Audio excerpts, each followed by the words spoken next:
میں کچھ ایویڈنس آپ کے سامنے رکھنا چاہتا ہوں. آپ پیچھے ایک اسکرین شاٹ دیکھ سکتے ہیں. یہ پی ٹی آئی کی سوشل میڈیا ٹیم کے واٹس ایپ گروپ کا اسکرین شاٹ ہے جو ہمیں رسائی ملی ہے.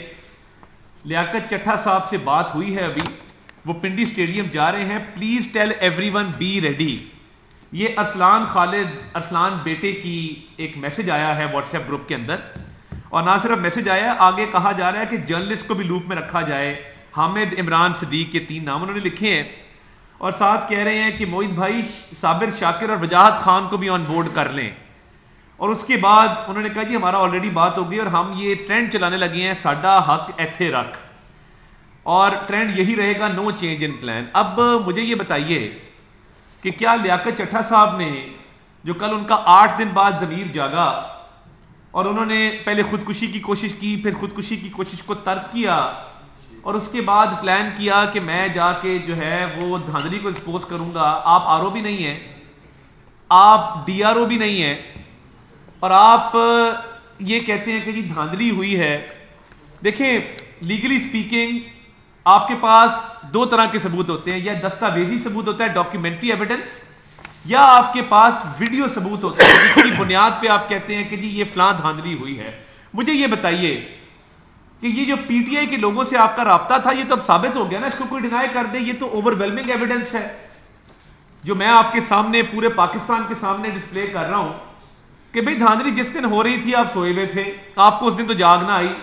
جس دن آپ کے بقول تھپے لگائے جا رہے تھے, آپ اس دن رات کو کہتے میں استعفیٰ دے رہا ہوں. آپ کو ریٹائرمنٹ سے چند دن پہلے استعفے کا خیال کیوں آیا؟ آپ کو پروموشن بورڈ کے ملتوی ہونے پر استعفے کا خیال کیوں آیا؟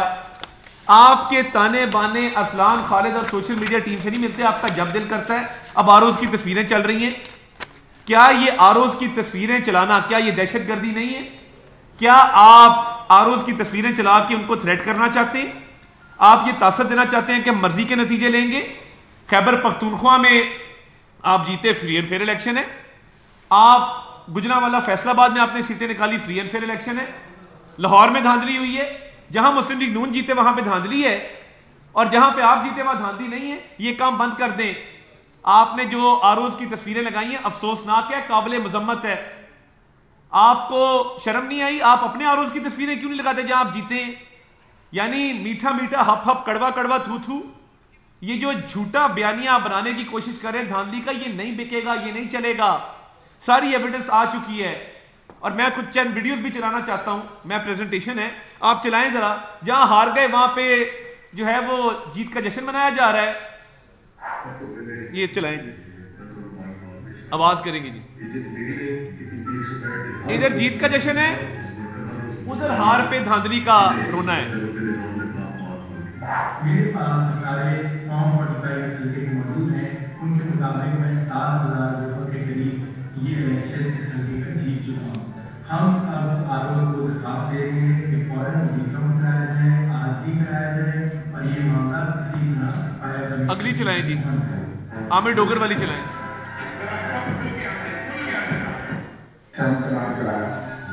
میری کامیابی عمران خان کی جدوجہد کی کامیابی ہے. یہ جیت عمران خان کے نظریے کی جیت ہے.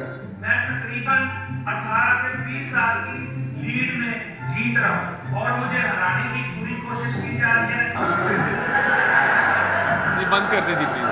یہ دیکھیں نا, بات یہ ہے کہ آپ ٹھیک ہے, اس کو بند کر دیں. آپ جہاں پہ جیت جائیں وہاں پہ فتح کا جشن ہے, اور جہاں پہ ہار جائیں وہاں پہ دھاندلی کا رونا ہے. یہ دورہ معیار چل نہیں سکتا. آپ کے خلاف ایویڈنسز اب آ چکی ہیں کہ آپ ایک منظم سازش کے تحت آپ اس الیکشن کو متنازع کرنا چاہتے ہیں. آپ ملک میں کیوس چاہتے ہیں, ڈیجیٹل دہشت گردی چاہتے ہیں, اور آپ چاہتے ہیں کہ 9 مئی جیسا کوئی نیا حملہ آپ جو ہے وہ کریں اور اس ملک کو تباہی کے دھانے پہ کھڑا کرتے ہیں. تو یہ کام چلے گا نہیں.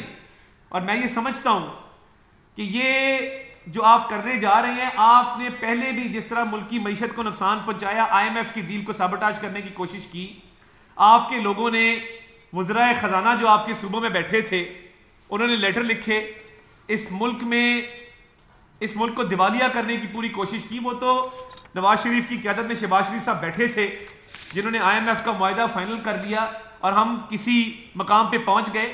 ورنہ آپ کی تو پوری کوشش تھی کہ ملک دیوالیہ ہو، شہداء کی یادگاروں کو مسمار کرنا، آئی ایم ایف کو لیٹر لکھنا اور آئی ایم ایف کو یہ کہنا کہ اس ملک کی آپ امداد نہ کریں، آئی ایم ایف کا پروگرام فائنل نہ کریں، 9 مئی جیسے نئے حملوں کی پلاننگ کرنی اور اس کے بعد آروز کی تصویریں لگانی. میں فی الحال جو کیئر ٹیکر گورنمنٹ ہے، میں ان سے مطالبہ رکھنا چاہتا ہوں کہ آپ سخت سے سخت ایکشن لیں، پرچے رجسٹر ہونے چاہیے. جو انہوں نے آروز کو تھریٹ کیا ہے، یہ کام نہیں چلے گا کہ آپ آروز کو بھی تھریٹ کریں اور ایک کمشنر کے ساتھ آپ رابطے کر کے اس کو کوئی پیشکشیں کر کے ایک منظم کیمپین چلائیں جس کے اسکرین شاٹس آپ کے سامنے شیئر کر دیے گئے ہیں. تو یہ جھوٹ کی سیاست، گالم گلوچ کی سیاست، منافقت کی سیاست اور پاکستان کی اسٹیٹ کے خلاف جو سیاست ہے، اس کی قابل قبول نہیں ہے. میں عظمہ بخاری صاحبہ کو ریکویسٹ کروں گا کہ وہ اور میں ایک بات میں ایک بات کہہ دوں جو عطا کہہ رہے ہیں نا ابھی کہ قابل مذمت، بالکل قابل مذمت ہے، لیکن مسٹر پرائم منسٹر، جناب چیف منسٹر، قابل گرفت بھی ہے. یہ اگر آپ نے ایکشن نہ کیا تو آپ ذمہ دار ہوں گے اس کے. آپ نے اگر ان کے اس کرمنل ایکٹ پر آپ نے ان کے خلاف کیسز رجسٹر نہ کیے اور ان کو آپ نے 9 مئی جیسا واقعہ کرنے کی دوبارہ چھوٹ دی تو آپ ذمہ دار ہوں گے دونوں. میں صرف 2 لائنیں ایڈ کرنا چاہتی ہوں، زیادہ لمبی تقریر مجھے نہیں کرنی. گزارش یہ ہے کہ یہ اس ملک کے اندر کیا رواج بن گیا ہے کہ جو گالی دے گا، جو کریکٹر اسیسینیشن کرے گا، جو دھمکیاں دے گا اور لائیو دے گا اور سوشل میڈیا پہ دے گا، تصویریں لگا کے دے گا، پورے خاندان سمیت دے گا، وہ جو ہے وہ اس ملک کے اندر رول کرے گا. اور اگر آپ عمران خان کے فیشسٹ نظریے کے ساتھ ہیں تو آپ عزت دار بھی ہیں، آپ کو جو ہے پروموٹ بھی کیا جائے گا، آپ کو کچھ نہیں کہا جائے گا. اور جو سچ بولنے کی کوشش کرے، اس کے خلاف کھڑا ہو، اس کے ساتھ پھر یہ ہوگا. آئی ایم سوری، یہ نہیں چل سکتا، کوئی بھی بنانا ریپبلک کے اندر بھی نہیں چل سکتا کہ جو آروز اور ڈی آروز ان کو اب باقاعدہ پش کیا جا رہا ہے کہ یا تو وہ بھی لیاقت چٹھا بن جائیں، اور اگر وہ لیاقت چٹھا نہیں بنتے تو پھر ان کی پاکستان میں جگہ نہیں ہے. یہ نہیں ہو سکتا. اس طرح سے لیاقت چٹھا صاحب کی ڈیٹیلز کیا ہے میں اس میں نہیں جانا چاہتی.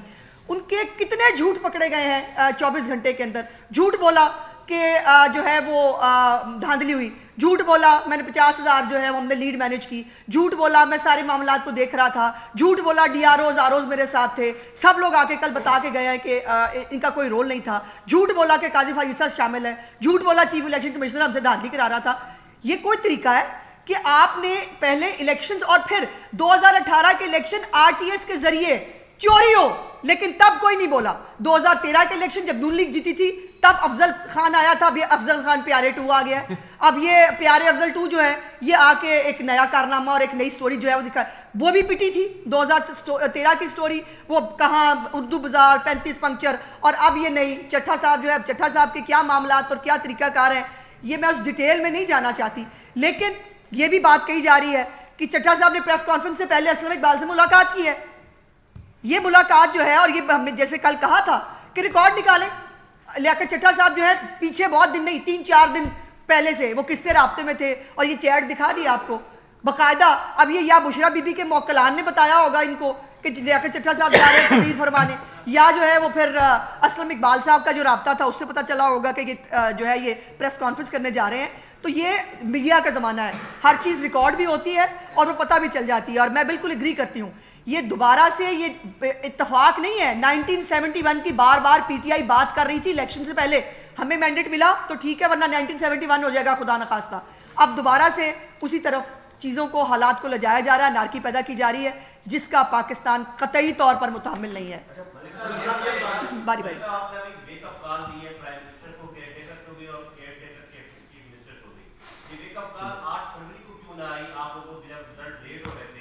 جب یہ 545 کا معاملہ چل رہا تھا، پی ایم ایل این کی طرف سے کسی نے ویک اپ کال نہیں دی